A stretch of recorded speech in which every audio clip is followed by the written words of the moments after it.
Hi, welcome back to the Rich Fritzky Show. It's good to be with you again. Soon enough there'll be a chance to go to lighter topics, like what it was like to play wiffle ball in the backyard and stoop ball in the front yard and be taught life lessons, lighter things. This week we have to stay on point. Last week we took a breath and we wrote This Far No Further to Death by Cop. This Far No Further to Death by Racial Hatred. And I pulled an earlier piece on my engagement with race and racial justice over the years, not because it wasn't true or impassioned, but because at this extraordinary moment in time, it was just a bit too much of, oh, what a good boy am I. While the only story that matters is the one that has been written over these past 2 weeks. George Floyd died horrifically at the hands of the pure evil and hatred of certain Minneapolis policemen. In a matter of minutes, his life and his love and his goodness were snuffed out.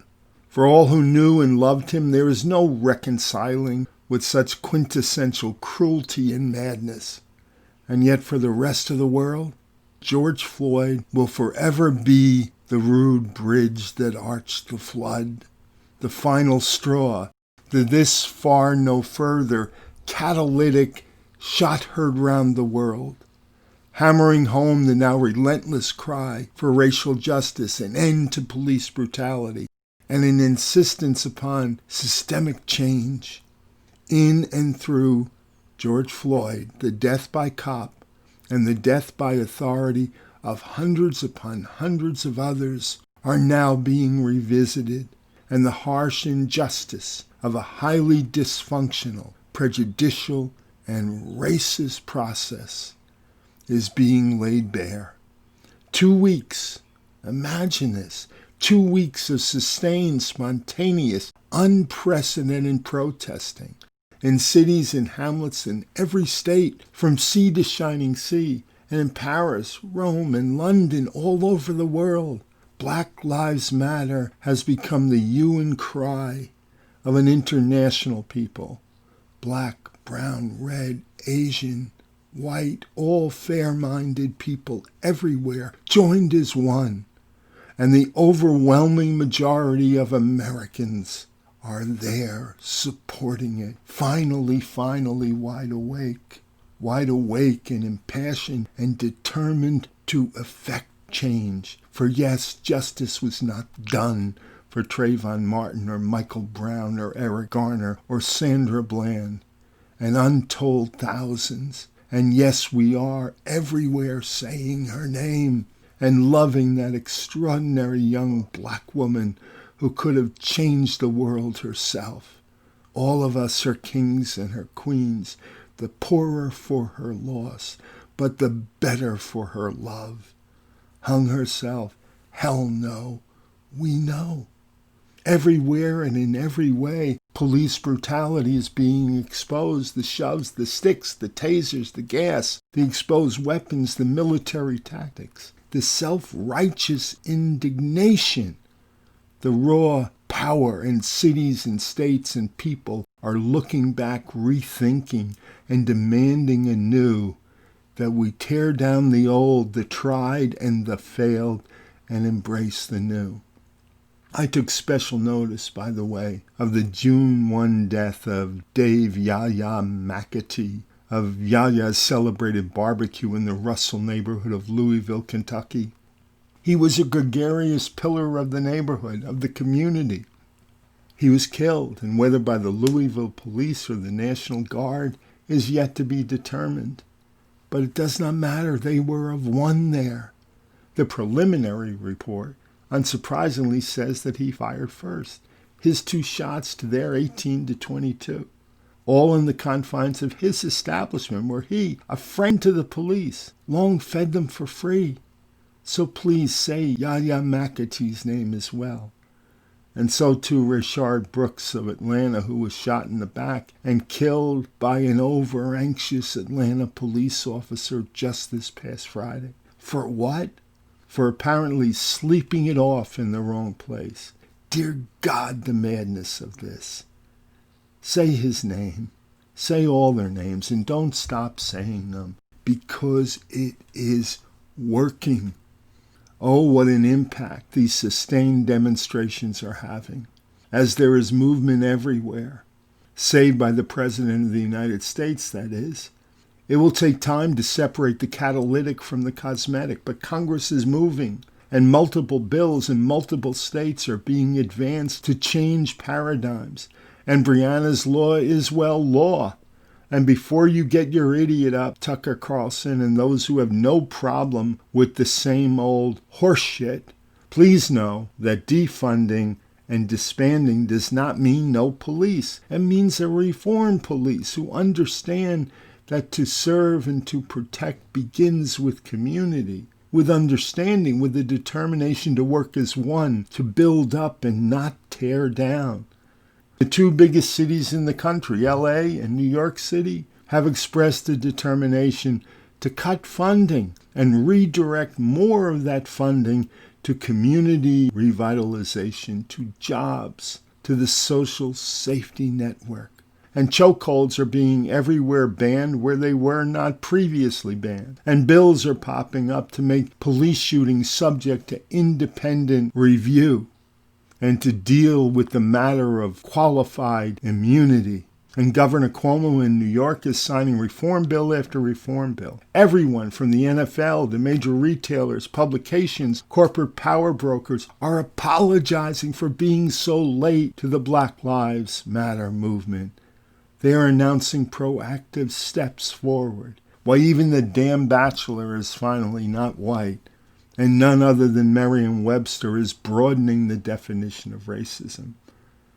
And our friend LeBron has announced his intention to go political and get Trump the hell out of our White House.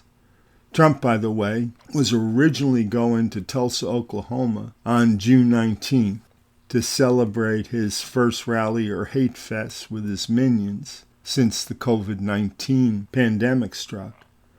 But he's balked on the 19th and moved it to the 20th. Interestingly and pointedly now, not upon the exact day slavery ended in America, but still where?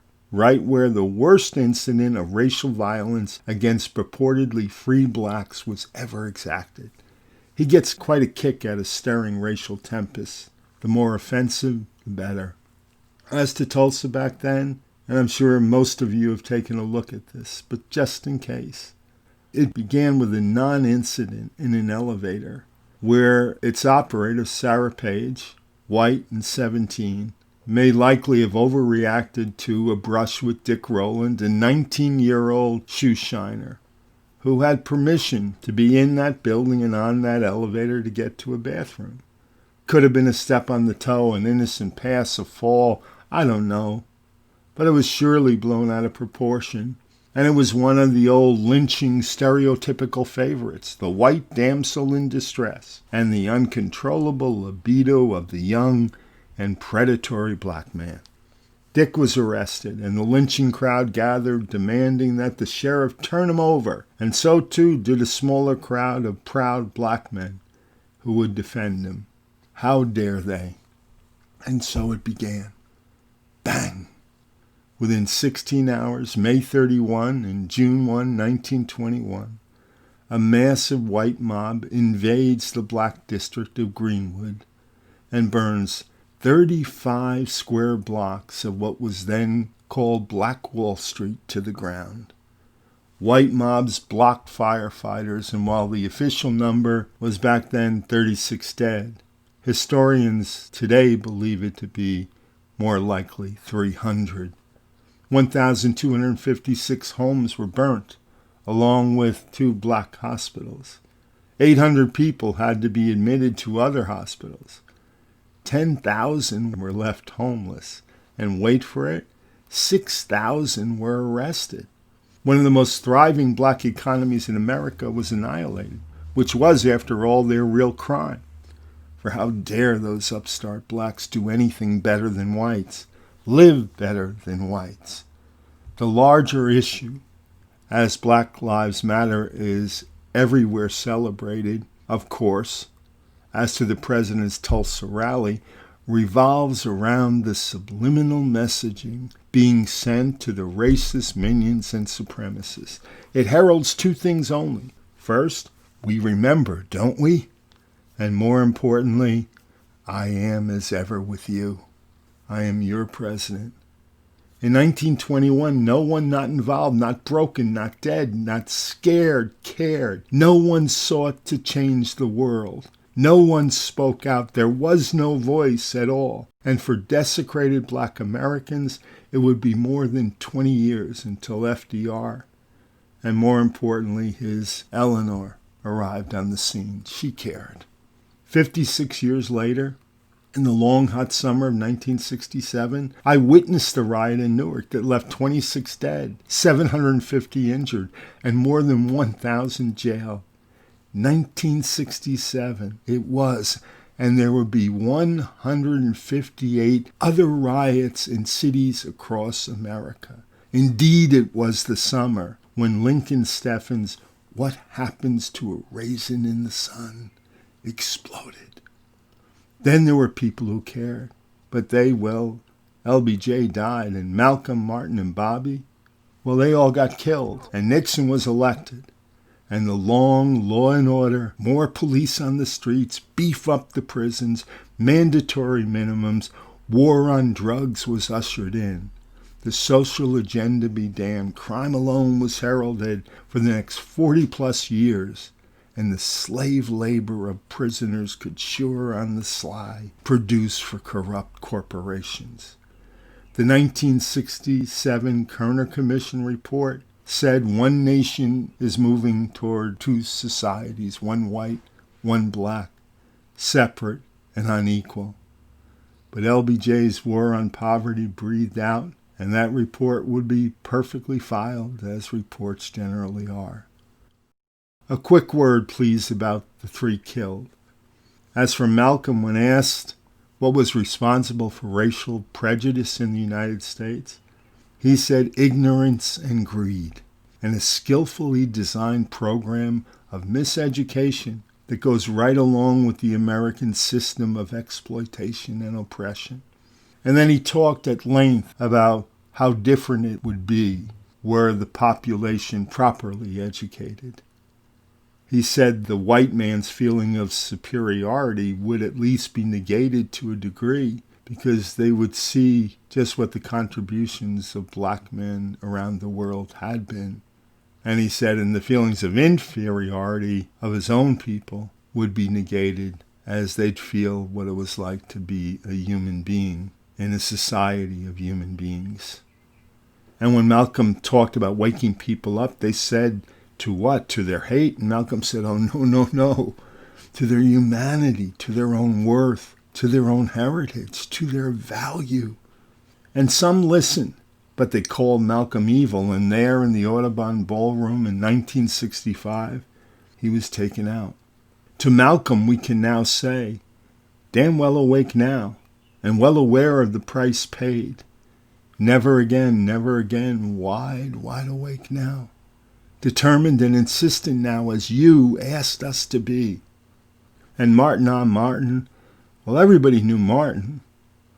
The racists hated that upstart, but those with hearts loved him and were moved again and again by him. And oh, so clearly when he said that last time he spoke, I've been to the mountaintop and I've seen the promised land. I may not get there with you, but I want you to know tonight that we as a people will get to the promised land. I'm not worried about anything. I'm not fearing any man. Mine eyes have seen the glory of the coming of the Lord. Martin was the good Samaritan who preached selfless involvement and sacrifice, who believed in risk-taking for your brothers and sisters, all in for the one. But a crazy man took him out in April of '68, fully 52 years ago. And finally, today, given this movement, the mountain where he stood is being scaled, and his brothers and sisters are joining him there to look out with him and see just what justice, finally justice, may make manifest. And then Bobby, my friend Bobby, quoted Aeschylus on the night Martin died. and said, pain which cannot forget falls blood red drop by drop upon the brow until comes wisdom through the awful grace of God. And then he spoke of taming the savageness of man and making gentle the life of the world. Those three were on fire for justice back then, but death did what death does. For 52 years, nothing until now.